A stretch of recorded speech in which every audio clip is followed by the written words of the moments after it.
السلام علیکم ورحمۃ اللہ وبرکاتہ۔ بسم اللہ الرحمن الرحیم۔ کیسے ہیں آپ سب؟ رمضان کیسے جا رہے ہیں؟ آج میں آپ کے سامنے فضائل رمضان آپ کے سامنے رکھوں گی۔ حضرت عائشہ رضی اللہ عنہا سے نقل ہے کہ جب رمضان آتا تھا تو نبی کریم صلی اللہ علیہ وسلم کا رنگ بدل جاتا تھا اور نماز میں اضافہ ہو جاتا تھا اور دعا میں بہت عاجزی فرماتے تھے اور خوف اور غالب ہو جاتا تھا۔ دوسری روایت میں فرماتی ہیں کہ رمضان کے ختم تک بستر پر تشریف نہیں لاتے تھے۔ ایک روایت میں ہے کہ حق اللہ تعالیٰ رمضان میں عرش کے اٹھانے والے فرشتوں کو حکم فرما دیتے ہیں کہ اپنی اپنی عبادت چھوڑ دو اور روزے داروں کی دعا پر آمین کہا کرو۔ بہت سی روایات سے رمضان کی دعا کا خصوصیت سے قبول ہونا معلوم ہوتا ہے اور یہ بے تردو بات ہے کہ جب اللہ کا وعدہ ہے اور سچے رسول صلی اللہ علیہ وسلم کا نقل کیا ہوا ہے تو اس کے پورا ہونے میں کچھ تردو نہیں۔ لیکن اس کے بعد بھی بعض لوگ کسی غرض کے لیے دعا کرتے ہیں مگر وہ کام نہیں ہوتا تو اس سے یہ نہیں سمجھ لینا چاہیے کہ وہ دعا قبول نہیں ہوئی، بلکہ دعا کے قبول ہونے کے معنی سمجھ لینا چاہیے۔ نبی صلی اللہ علیہ وسلم کا ارشاد ہے کہ جب مسلمان دعا کرتا ہے بشرط قدر رحمی یا کسی گناہ کی دعا نہ کرے تو اللہ تعالیٰ کہ یہاں سے تین چیزوں میں اسے ایک چیز ضرور ملتی ہے، یا خود وہی چیز مل جاتی ہے جس کی دعا کی، یا اس کے بدلے میں کوئی برائی یا مصیبت اسے ہٹا دی جاتی ہے، یا آخرت میں اسی قدر ثواب اس کے حصے میں لگا دیا جاتا ہے۔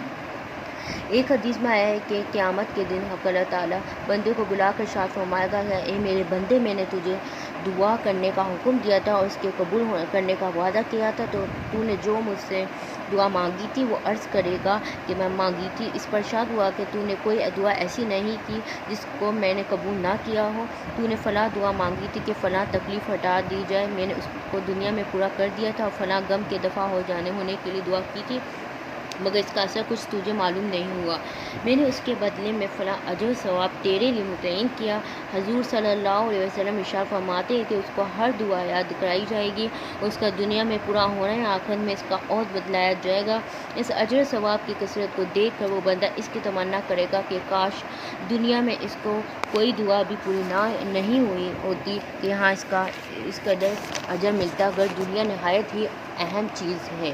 اس کی طرف سے بڑے سخت نقصان اور خسارے کی بات ہے، ظاہر میں اگر قبول کے آثار نہ دیکھے تو بدل نہ ہونا چاہیے۔ اس رسالے کے ختم میں جو لمبی حدیث آ رہی ہے کہ اس سے بھی یہ معلوم ہوتا ہے کہ اس سے بھی اللہ تعالیٰ بندہ ہی اس کے مسالے پر نظر فرماتے ہیں، اگر اس کے لیے اس چیز کا عطا فرمانا مثلاً ہوتا ہے تو مرمت فرماتے ورنہ نہیں۔ یہ بھی اللہ کا بڑا احسان ہے کہ کم لوگ بس اوقات اپنی نافہمی سے ایسی چیز مانگتے جو ہمارے مناسب نہیں ہوتی۔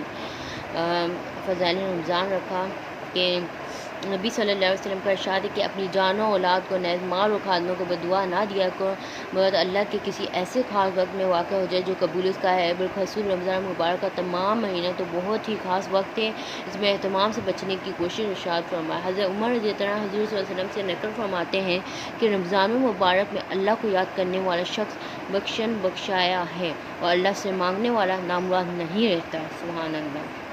فضائل رمضان۔ حضرت ابن مسعود رضی اللہ عنہ ایک روایت سے ترغیب میں نقل کیا ہے کہ رمضان کی ہر رات میں ایک منادی پکارتا ہے کہ ایک خیر تلاش کرنے والے متوجہ ہو اور آگے بڑھ، اور ایک برائی کی طلبگار اور آنکھیں کھول۔ اس کے بعد وہ فرشتہ کہتا ہے کوئی مغفرت کا چاہنے والا ہے کہ اس کی مغفرت کی جائے، کوئی توبہ کرنے والا ہے کہ اس کی توبہ قبول کی جائے، کوئی دعا کرنے والا ہے اس کی دعا قبول کی جائے، کوئی مانگنے والا ہے اس کا سوال پورا کیا جائے۔ اس سب کے بعد یہ امر بھی نہایت ضروری ہے اور قابل لحاظ ہے کہ دعا کے قبول ہونے کے لیے کچھ شرائط بھی وارد ہوئی ہیں کہ ان کے فوت ہونے سے بسا اوقات دعا رد کر دی جاتی ہے، ان کے ہم غذا اور اس کی وجہ سے بھی دعا رد ہو جاتی ہے۔ نبی صلی اللہ علیہ وسلم کا ارشاد ہے کہ بہت سے پریشان حال آسمان کی طرف ہاتھ کھینچ کر دعا مانگتے ہیں اور یا رب کہتے ہیں مگر کھانا حرام، پینا حرام، لباس حرام، ایسی حالت میں کہاں دعا قبول ہو سکتی ہے؟ یعنی اس میں حلال حرام کا بہت خیال رکھنا چاہیے۔ حرام کمایا حرام کھانا اس کی دعا قبول نہیں ہوتی۔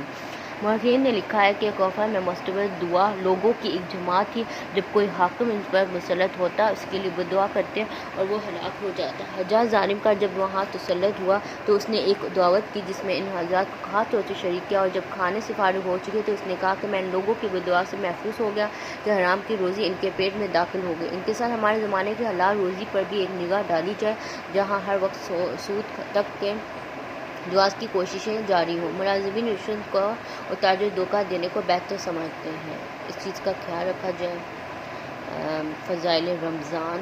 بہت ہی خوبصورت آپ کے سامنے میں نے حدیث ہمارے نبی صلی اللہ علیہ وسلم کی رکھی، آگے بھی شیئر کریں اور اس کو غور و فکر کریں کہ دعا کیوں نہیں قبول ہوتی، کیونکہ کچھ لوگ حرام کھا رہے ہوتے ہیں اور حرام پی رہے ہوتے ہیں، حرام پہن رہے ہوتے ہیں، تو ان کو اس چیز کا خیال نہیں ہوتا۔ حرام میں اللہ تعالیٰ دعا قبول نہیں کرتے، اور جن کی دعائیں قبول ہو جاتی ہیں اور جن کی نہیں ہوتی تو اللہ تعالیٰ نے اس کا بھی کہا ہے کہ قیامت کے دن وہ اللہ تعالیٰ ان کی سب دعائیں کا اجر ان کو دے گا، اور وہ خوش ہوں گے کہ کاش میری کوئی دعا قبول ہی نہ ہوتی دنیا میں اور ساری دعائیں قیامت میں قبول ہوتی۔